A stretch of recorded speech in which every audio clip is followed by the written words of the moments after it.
Plant paints. Make natural paint. You'll need berries and spices, water, bowls, spoons, a paintbrush, and paper. Step 1. Put the berries and spices into separate bowls. Step 2. Use a spoon to crush the berries. Stir a bit of water into the bowls. Step 3. Dip a brush into your new paints and test them out.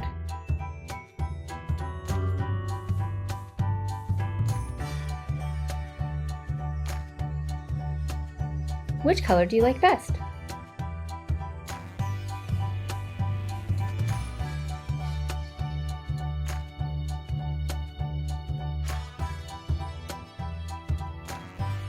How it works. The natural color inside plants is called pigment. Berries and spices come from plants, which means they have pigment inside.